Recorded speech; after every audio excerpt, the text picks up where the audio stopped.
So, when I ask, what is Odoo? What comes to mind?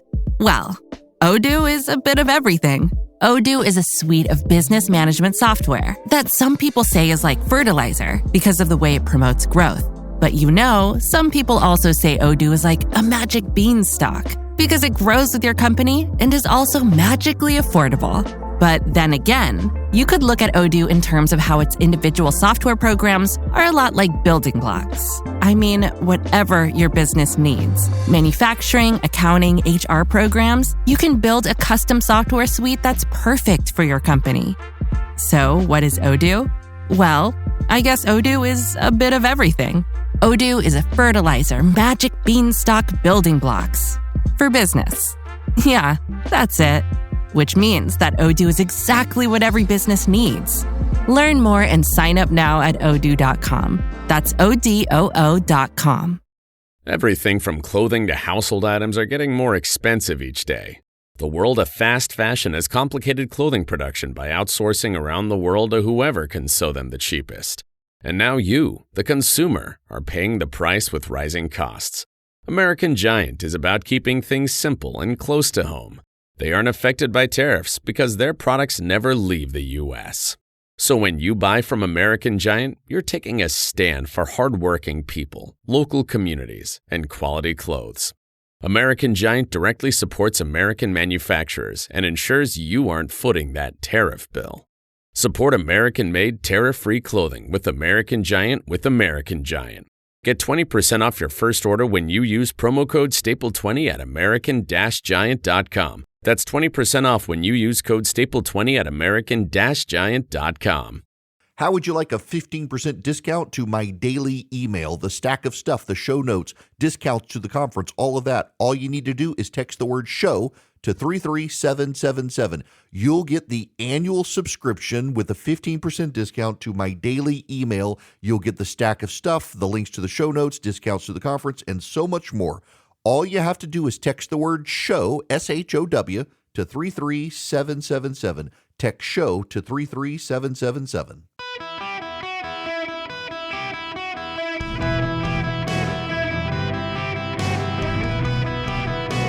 Welcome to the Eric Erickson Show podcast, Hour 3. Ladies and gentlemen, boys and girls, welcome. It is Eric Erickson here across the United States of America, and I have to correct myself out of the gate. I said something that I have had several listeners email and say is not true, and I like to correct the record. If I'm wrong, I'm not afraid to admit it. And eyewitnesses tell me there actually are white protesters who have showed up to protest J.D. Vance, who they know are from Peachtree City because they showed up on golf carts. But overwhelmingly, I'm told that a lot of DeKalb County license plates and Fulton County license plates have showed up. Peachtree City is in Fayette County, Georgia. It is home to a lot of Delta pilots. It's a golf cart community. I mean, you can go everywhere on golf carts in Peachtree City. Literally, people go to their local grocery store on modified golf carts. They've got golf paths everywhere. They've even got dedicated bridges over roads for golf carts and pedestrians. And there have been some who showed up on golf carts to protest. But overwhelmingly, they all do say, a lot of cars pulled into the local Starbucks in the area, and they're from DeKalb County and Fulton County and Gwinnett County and Cobb County, a couple from Henry County, but it's all the progressive whites. They got nothing better to do with their time because, I mean, these are the people who are upset about the Medicaid reform. They've been living on their mom and dad's payroll. They've been getting Medicaid because they don't want to work, and they're upset that they're going to lose their health insurance because they got to get jobs and find health insurance elsewhere. The barista whites are out there really protesting J.D. Vance. Now, you know the barista whites.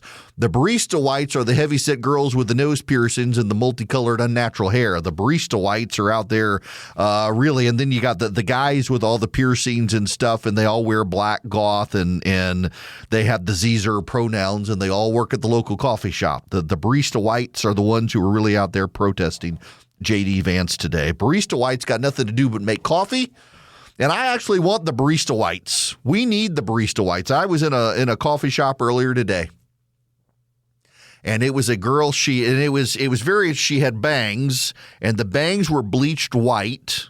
And then everything behind was like this purplish pink, except her roots were starting to show and she had dark hair.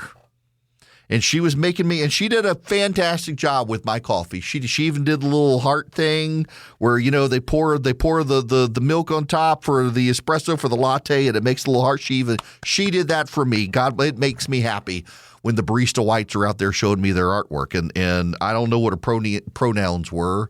Her name was Alex. I don't know if that was her given name or her identified name, but Alex at the coffee shop, she's a good barista white. And she made good coffee. The barista whites know how to make coffee. It's about the only job talent they have besides showing up and protesting J.D. Vance. I don't think Alex was going to a protest, though. She was a good little worker at the coffee shop. It takes all kinds, people. It takes all kinds. The barista whites are needed to make us good coffee. Now, if you would just get out of the because Starbucks, let's be honest, Starbucks doesn't have good coffee. People go to Starbucks because they want dessert in the form of a liquid, and that's not me. I want cake or cookies or pie. I don't want coffee on ice. I'm sorry. I don't mean to be insulting, and I'm going to try not to be insulting. I got some crazy Ukrainian guy coming after me in my emails right now thinking I was insulting him when I was just trying to politely explain something to him. And I just don't like the idea of iced coffee. I have tried it before. You say, you've never tried. No, I tried it and I don't like it. I want hot coffee. I don't want coffee on ice. Give me ice cream. Give me a milkshake or something. I think the milkshake I make has about the same amount of calories as the iced coffee you people are getting from the Ugly Mermaid store. Give me hot coffee. Coffee should be hot. It should not be cold.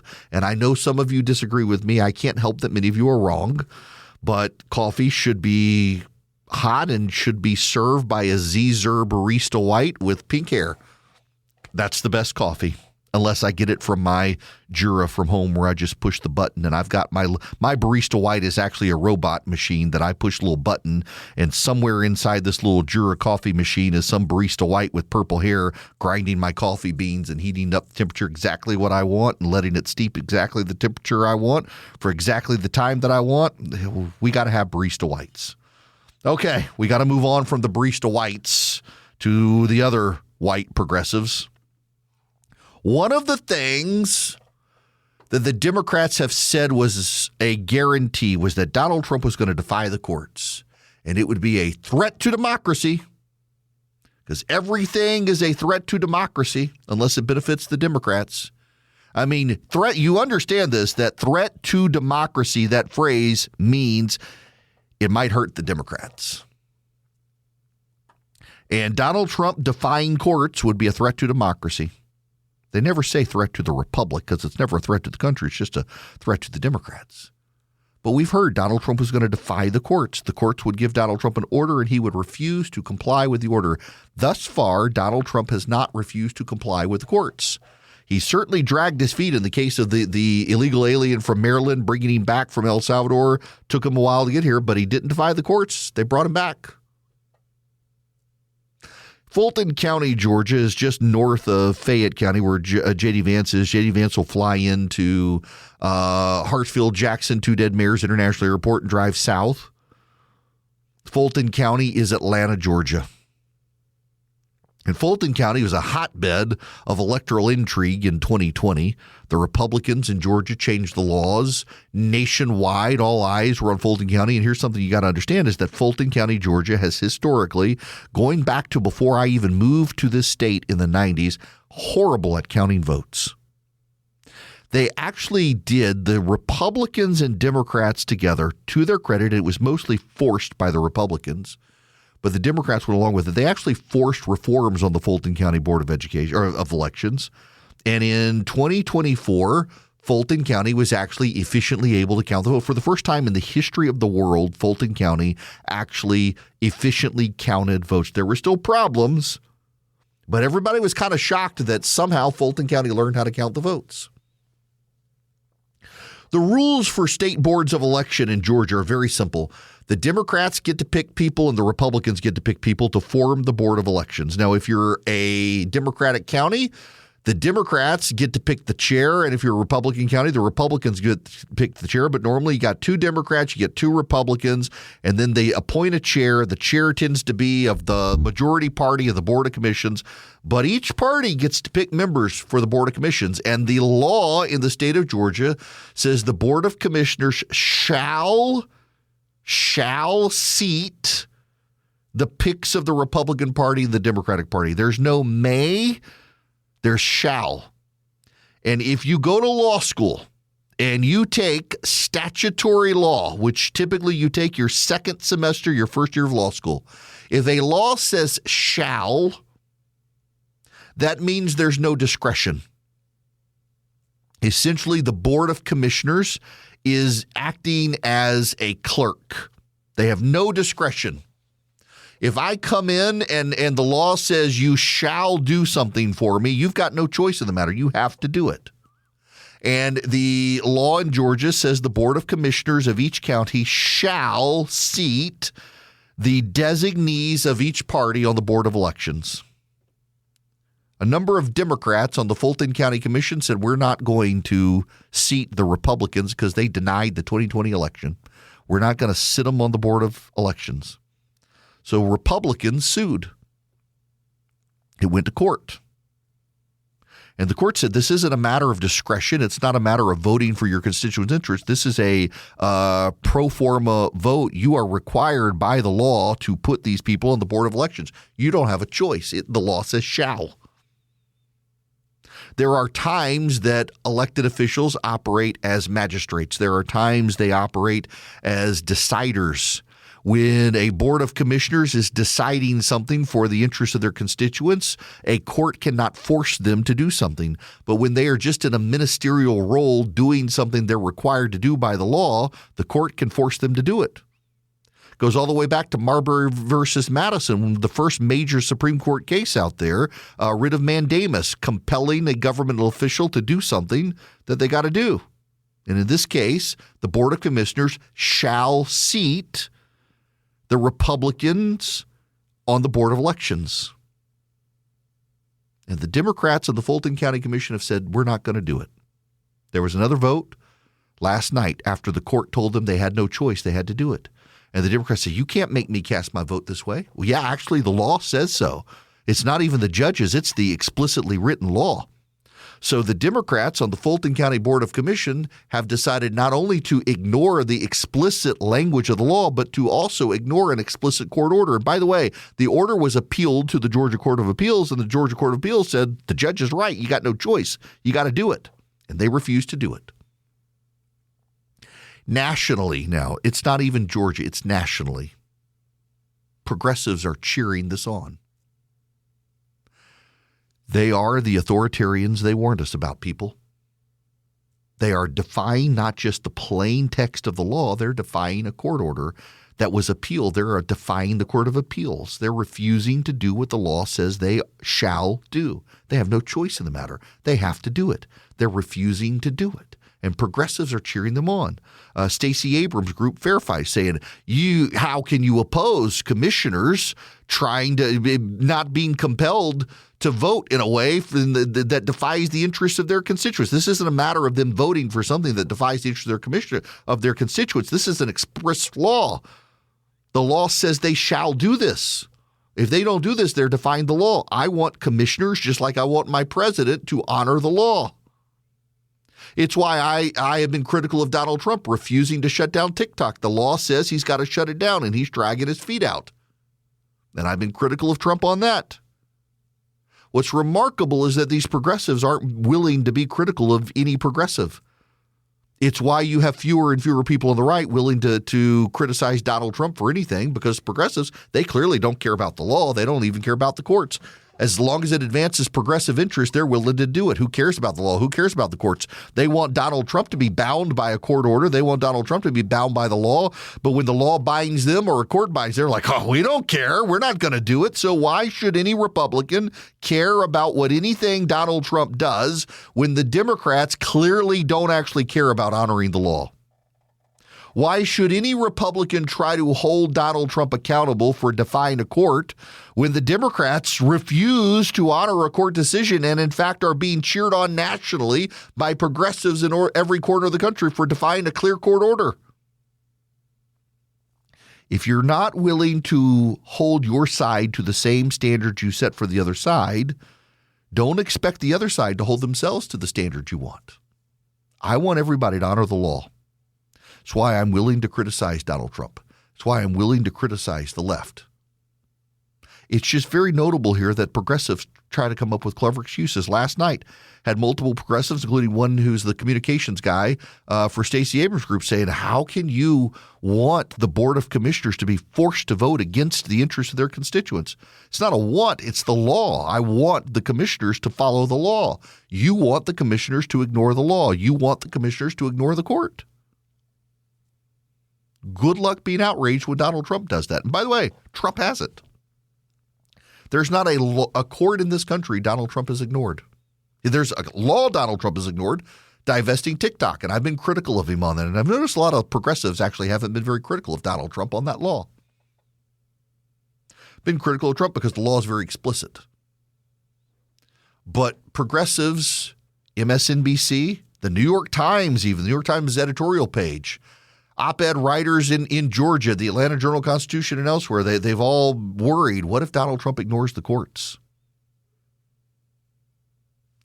Are any of them going to hold the Fulton County Board of Commissioners accountable? If you don't like the law, change the law. But the law says they shall do this. And what you're saying on the left is, no, we don't care what the law says and we don't care what the court says. We're not going to do this. Then you're no better than the people you criticize, if that's the case. I want the law followed. Yes, you can. And I'm going to go to David down in Jacksonville, Florida. Welcome to the show, sir. How are you? I'm doing well. And the situation you just described about, if I got this right, the Fulton County Board of County Commissioners not wanting to seat Republicans. Is that what you said? Yep. And, the law clearly says they have, and it's been reaffirmed by two courts. What's the next step? How can they be made to comply with the law? And that's the problem a lot of courts have. People just don't want to play by the rules. And in our governmental system, when it comes to court enforcement,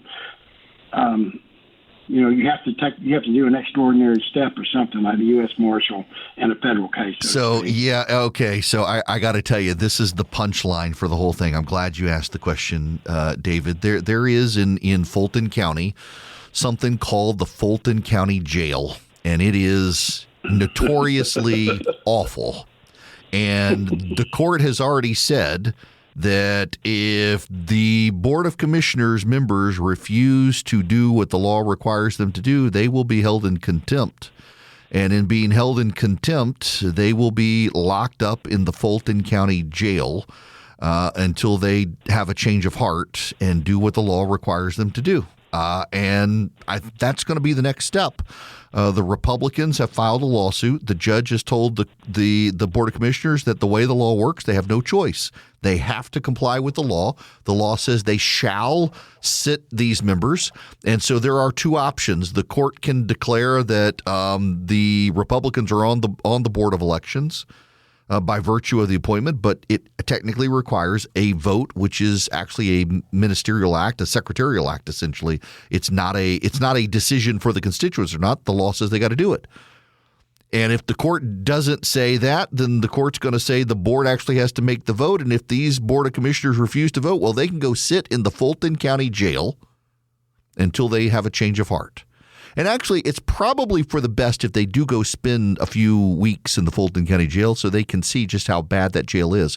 Y'all, I believe that the purpose of prison is to punish people, but I also believe that cruel and unusual punishment is something we as a nation prohibit, and the Fulton County Jail is at the point of almost cruel and unusual punishment.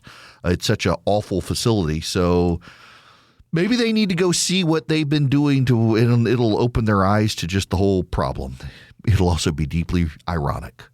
Now, Swiss America has been the trusted leader in precious metals for 40 years, and they've been warning people about a secret war on cash for some time. If you're interested in safeguarding your hard-earned cash, you need to listen for this free report. They are rated A+ by the Better Business Bureau. They can educate you on protecting your assets in their report, The Secret War on Cash.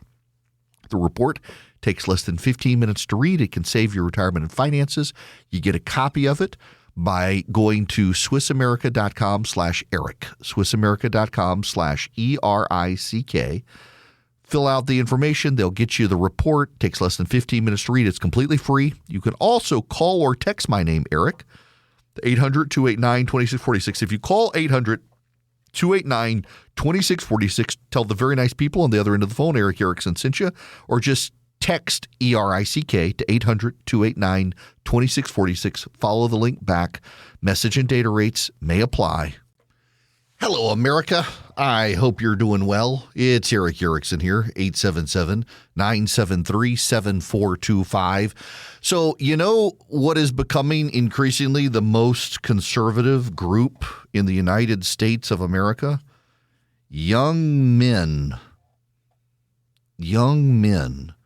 It's overwhelming, the data that Republicans are dominating among white Zoomers, they call them. Young white men are registering as Republicans in unprecedented numbers. Gen Z is on track to be the most Republican generation since the Great Depression. And by the way, not just Republican, but also pretty conservative socially. Very, very interesting data. Republicans, by the way, don't be dismissive of attracting young women. There are some people who say, well, the young women actually tend to follow young men, and I think there's actually some data to back that up, but I would try to make inroads with them as best you can. But young men are becoming increasingly conservative. Now, there's a separate story out, and I think the two are actually tied together. Disney is sending out the all call to try to create movies that get young men back to the theater. Young men are increasingly becoming conservative, and they aren't watching Disney movies. Now, I want you to think about this. Disney, overwhelmingly, their movie set as Disney. What does it feature? Damsels in distress, princesses. Young girls love Disney. You want to take your daughter to have breakfast with a princess at Disney World. Your sons like Disney too, but the daughters, they love Disney. So what did Disney do? Disney bought two male-oriented massive franchises for billions of dollars, Marvel and Star Wars. What did Disney do with Marvel and Star Wars? They decided they needed to design stories to bring the women in. With Disney, their next Jedi was a female, and they ruined the legacy of Luke Skywalker. They did a horrible The Last Jedi movie. It is widely regarded as one of the worst in the entire series. It was essentially Rian Johnson, an artsy director who decided to destroy the franchise very subversively, and he did a very good job of ruining the franchise. And it was widely applauded by all the progressives. By the way, my rule of thumb for people who like Star Wars is if you like The Last Jedi, you are so into the Star Wars cult that you have lost objective reality. Like you're not someone who can be reasoned with if you're a Star Wars fan who likes The Last Jedi. It is, by just your standard Star Wars fan, they excoriated and it ruined The Last Jedi. J.J. Abrams had to come back and try to fix the problems of The Last Jedi, the Rise of the, or Return of the Jedi, whatever the last one was. I can't even remember now. It was essentially just completely iterative. It lacked creativity. So The Force Awakens resurrects the Star Wars franchise. Rey is now, of course, the hero, the female hero. And what is it? Oh, it's a planet-destroying thing that the Empire has built. It was, in other words, Star Wars. Like, they completely repackaged Star Wars. There was nothing new there. It was Kathleen Kennedy just destroyed the franchise. Now, interestingly enough, they put Star Wars fans in part of some of the TV series like Andor. If you haven't watched Andor is one of the best things that's come out on TV in the last number of years. It's a brilliant TV show, and it's in the Star Wars universe, but there's not Jedis, it's not lightsabers and stuff. And then they did that, what was that god-awful one? What? Okay, somebody help me out here. It was so bad, it was so woke that literally it's a metaphor for transgenderism and gayness. And when the girl decides she's on the dark side, which actually isn't that bad, it's just misunderstood, her lightsaber literally turned from blue to pink. That's how bad it was. They canceled it. I've repressed it so much. It was so terrible. Acolyte, that's what it was. Acolyte. It was horrible. It was horrible. They allowed this lesbian director to get her lesbian girlfriend to star in a show with a bunch of LGBTQIAA plus to whatever people to be the super diverse, woke Disney garbage, and it got canceled after one season, and I just began to hate watch it. They literally had a scene where a fire started in outer space. In the oxygenless void of outer space. In one scene, a stone cave burned down. The cave apparently identified as being made out of wood and burned down. It was a horrible show. Most of the TV shows were pretty good, though. The Mandalorian, first couple seasons, great. Andor, fantastic. But Disney took a male-oriented enterprise, Star Wars, and decided we got to cater to the wokes, the lesbians, and the girls. And then they also spent billions on Marvel. And the first run-through with Marvel was great. You had Iron Man, you had Thor, you had, Guardians of the Galaxy, you had Black Panther, you had Spider-Man, you had all the, big Marvel heroes. And it wound up at the end, Robert Downey Jr. and Infinity War, and it was fantastic. They were well done movies. And then after that, they're like, we got to have diversity now. We have to have Captain Marvel and do lesbian subtext. We got to have all the girl superheroes now. We got to have Ironheart, who's got to be the girl Robert Downey Jr., but she's smarter because she's a non-white girl, and they cater to the wokes and diversity. And it was diversity for the sake of diversity. And I want to contrast this with F1 from Apple. F1 is a movie about F1 car racing. F1 has a strong female engineer whose husband leaves her because she wants to be a strong female engineer. It's got diversity where you've got the old white car racer battling it out with a young black kid. It's got all that. And you know what? None of it is in your face. Everything serves a purpose. It's a movie where the plot comes first. And it's a really good movie. And if you have the opportunity to watch F1, you should watch F1. It's a great movie. I thought I'd be bored out of my mind. It's one of the best movies of the year. Because the plot came first. What Disney decided to do with the wokes in charge is they had to put diversity first. So they had this latest Pixar movie. I think Elio is the name of it or something like that. It was explicitly a movie about a little gay boy who is sent to outer space and is thought to be the leader of the world. And it was explicitly the wokes designed this movie to be about the coming out party of a gay kid. And the Disney executives said, nah, this isn't going to work. Nobody's going to want to watch this. And so all the wokes left the project and they revised it to make it less explicitly gay. It bombed at the box office, and all the gays were like, it was a fabulous movie when we were involved, and it was all about the sexuality of a little boy. I'm sorry, but Disney, you broke yourselves. And by the way, Bob Iger, from what I am told, I've got a friend of mine who actually knows him fairly well. And says Iger, when he came back, he knew there was a trouble, that Iger knows how to manage talent very well. And Iger is not the woke that we on the right think he is, that he's got a sense of self-awareness, but he also has to navigate the personalities. And in Hollywood, in reaction to Donald Trump, Hollywood's gotten very woke. And the result is that Disney destroyed two major male-oriented brands and is now trying to throw out creative projects and trying to get people in Hollywood to come up with creative projects to get young men back into the theater. Disney, one thing you could do is actually like not take them for granted and not dumb down your movies. The warning sign for culture is that young men are reacting to a culture that has been at war with them.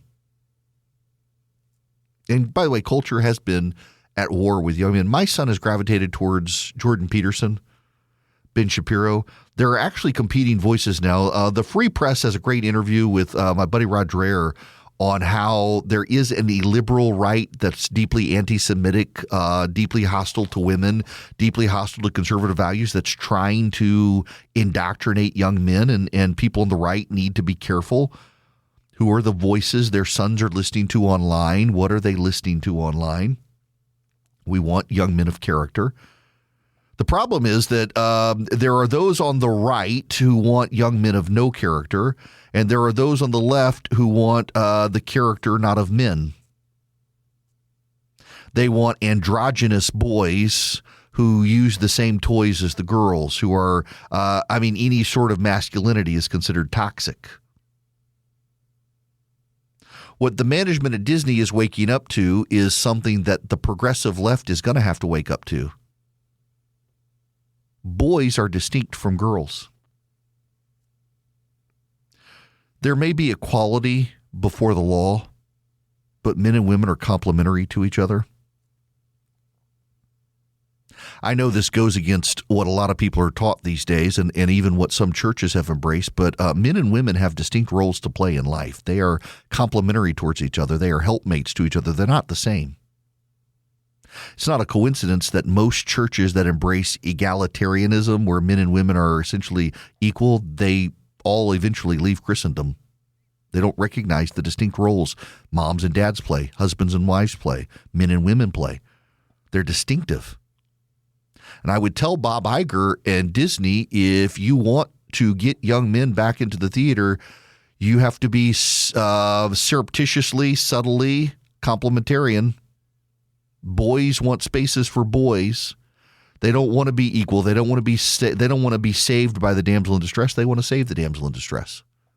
They're willing to be helpmates and partners with women in film, but they don't want to be the butt of the joke. They're tired of being the butt of the joke. I mean, look at commercials these days. Find me a commercial that doesn't have a dad that's the butt of the joke. They're finally tired of it. The young men in particular are tired of it. And there are a lot of destructive forces out there. I see right now on Twitter, Brad Wilcox, the researcher on family studies, says, did you know this? Men who marry in their mid-20s earn more overall, factoring in education, according to University of Virginia research? People of the same education status, young men who get married, they wind up making more money during their lives. We've devalued men for the sake of men. We've devalued men as a distinctly different group of people than women. We have turned masculinity into something that is toxic.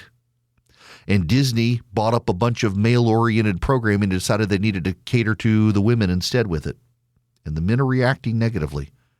They're not showing up at your theaters to watch your movies. They're not doing any of this. I got to tell you, it's timely today, too, because James Dobson has died. Now, if you didn't grow up in the 1980s or 90s, you probably wouldn't understand the impact that James Dobson had on radio to a lot of families, because a lot of families in the 80s, as culture was evolving and progressing, they were looking for some ways, the resources to raise their kids. Adventures in Odyssey and Radio Theater, The Promise Keepers, so much more. James Dobson taught a lot of families how to raise their kids in biblical households and spent a lot of time on how you raise young men to be of good character and of good cheer. He has passed away. We could use more James Dobsons these days. He was vilified for the left for wanting young men of good Christian character. Bob Iger, you want men to come back to theater? You want young men to re-engage with your movies? Stop being ashamed of them. You want young men to come back to your movies? Tell stories that don't apologize for young men being young men, and tell good stories with good plots that aren't there to explicitly make diversity the express goal of the movie. Tell a good story. Young men want good stories. Everybody wants a good story told. And too many of the movies today, including from Disney, especially from Disney, have been all about putting diversity on the screen, not a good plot on the screen. Young men will come back if you tell them good stories that inspire them. Now, let me inspire you to go to Vision Computers. If you're buying a computer, you're building a computer, Vision can build you a great computer. Call them at 404-COMPUTE. Tell them I sent you. You could save some money. 404-COMPUTE. Go to visioncomputers.com. If you want to go to visioncomputers.com, you can see what they offer. If you're building a new PC, a Windows device, they can do it for you. If you need an upgrade, they can upgrade. If you've got managed IT for your office, I bet you're filing email tickets. You might have an AI chatbot that you engage with. With Vision, you actually get a phone number, and you call the phone, and guess what? It's a live human being who answers in less than 15 seconds. So it keeps your business functioning without your employees feeling embarrassed trying to explain something they don't understand in email. How do you explain something you don't even understand in an email? That's what a lot of these managed IT systems do, not Vision. With Vision, you get a live human being who answers the phone. They can save you some money. They can keep you online. 404-COMPUTE. That's what you call 404-COMPUTE. Tell them Eric sent you. They'll save you some money. 404-COMPUTE. Anyone nationwide. You listening out in Sacramento? You listening down in Miami? You listening up in Hartford? 404-COMPUTE. You got a company? You got managed IT? They can save you some money. 404-COMPUTE or visioncomputers.com. Let Vision partner with you. Hello. Welcome. I have a very important announcement that I have to make. My longtime friend who has probably been on this program more than most other people, Chip Roy, the congressman from the state of Texas, has announced he is running for attorney general in Texas. He would be fantastic. You know, he was the assistant attorney general for a while in Texas, oversaw a lot of the death penalty cases in Texas. Great, great guy. He's a dear friend of mine. And I want you to know, I tried to get Chip to run for the Senate. Because, you know, there's the big battle between John Cornyn and Ken Paxton there. Cornyn's not great. Paxton has all sorts of baggage. His wife just divorced him. They're a weird couple. It's a weird situation. So I really wanted Chip to run for the Senate. He could be like the compromised candidate. The president actually likes him, even though he's been critical of him. Would probably endorse him there, be somebody to consolidate everybody around and run Chip for the Senate. He'd be great in the Senate. And he said, you know what? My kids are getting older and I'm not home enough right now. If I went to the Senate, I'd be home even less. And I want to be home with the kids. I still want to serve, want to find a place to serve. He loves Texas, native Texas son. So he is going to run for attorney general of the great state of Texas, and God bless him, has my full support. I hope he will. Any of you nationwide, you want a sharp, brilliant lawyer who is deeply, convictionally Christian and conservative, where he can do great good. Chip Roy in Texas, it is. I rarely say that, like, this is the guy everybody needs to get behind, but he is the guy everybody needs to get behind. He is such a good guy, a great and loyal friend, and a great conservative in the U.S. House of Representatives. He will be missed in the House of Representatives, where he was one of the very few members of the House Freedom Caucus that even the more moderate people were willing to rally around and embrace. The moderates who disagreed with him knew he was a straight shooter and an honest broker, and he kept his promises. He's just the sort of guy that you want. Yeah, all the time you say, we need good people. Here's the good guy. Here's the good guy. We need to elevate him to office in Texas. He's a congressman now. He was Ted Cruz's chief of staff. He worked with Rick Perry. He became an assistant attorney general in Texas, went to Congress. He's been in Congress now for a number of years, running for attorney general in Texas. God bless the man. I adore him and his family. They're strong prayer warriors. Their son puts my wife on their prayer list at church all the time. We get notes from their church, people praying for her, and he's just a good guy. So Chip Roy for attorney general in Texas. You heard it here first. I'm delighted to support him. I hope you guys will too. And I will be back with you guys for an Open Line Friday tomorrow.